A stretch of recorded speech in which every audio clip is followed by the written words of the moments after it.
Stage start at Riverton, neutralised before we get going on stage number 3, PowerNet Tour this morning.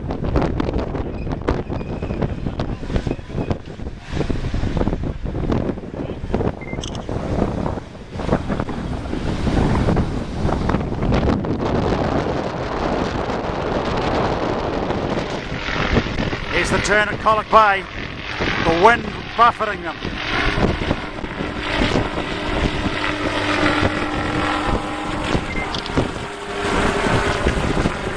Hard day at the office. Coming down the far side, looking pretty good with it, but it looks like it's going to be the Kia Motors Escort team. There's a Patrick Given, Avery. Here we go, Vexus Gunman. I think we might have got himself in the third spot. Worked out the way that you would have hoped yesterday. It was a bit of carnage on the road, and I think you had a few mechanicals or a puncher going into Bluff. Yeah, I punctured when the race had come on, and it was it's a pretty disappointing way to lose the yellow jersey.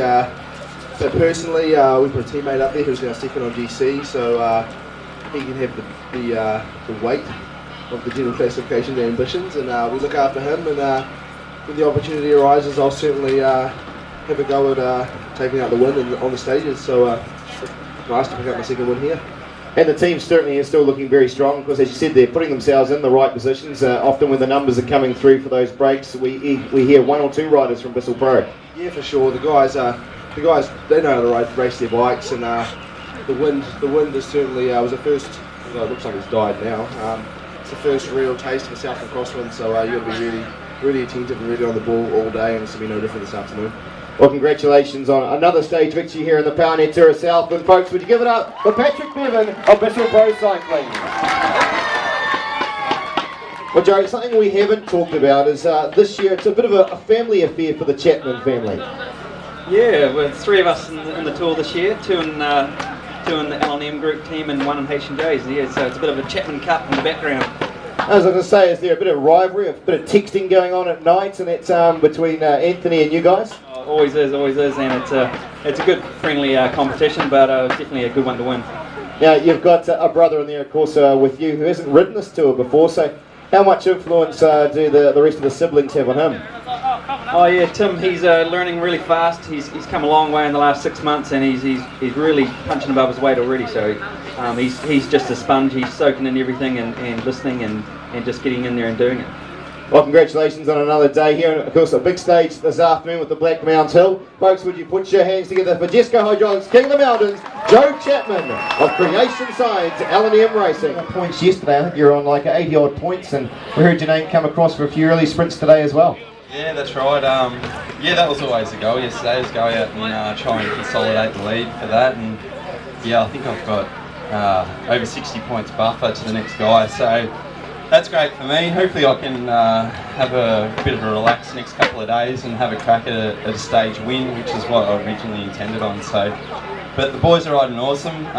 We didn't do that great on that stage then, but you know, there's still a long way to go until we finish the tour. So yeah, we'll keep chipping away and doing our best.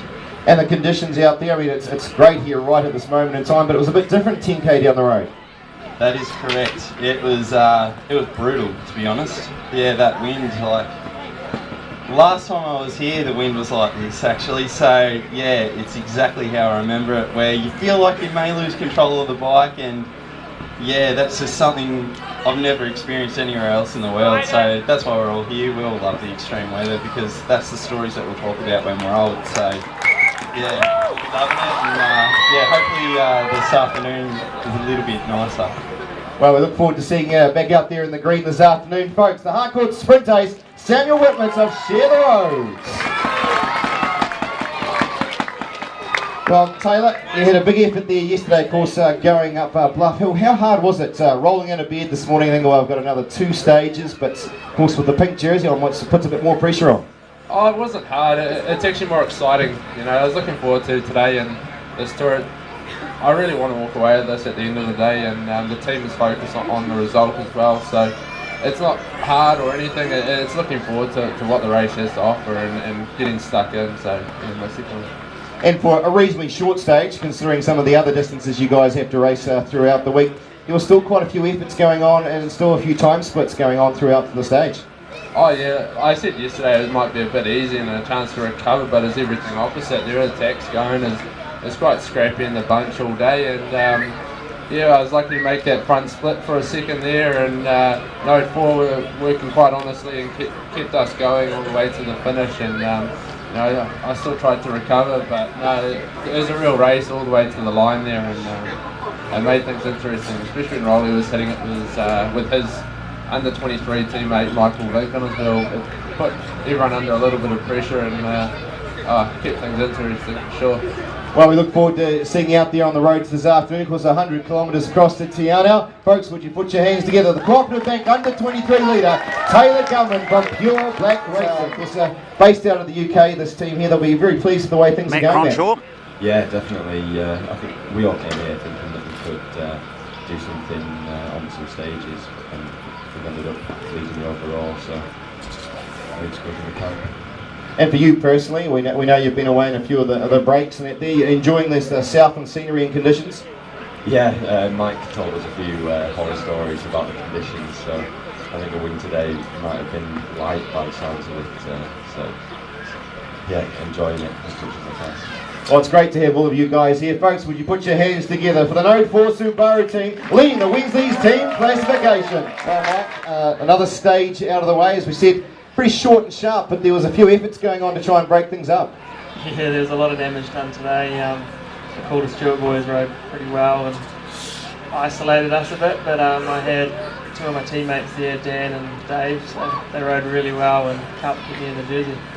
And tell us a bit about what's the mood sort of in the bunch here at the moment. We're now getting into the halfway points of the tour, and of course 100 kilometres in front of them today with Blackmount this afternoon. Are people starting to get a bit wary and just cautious of what could actually happen yet with these wins? No, it didn't seem like it today. I think everyone was out to have a go, but yeah, I think this afternoon's going to be a hard one, so there'll be a few tired legs tonight, I think.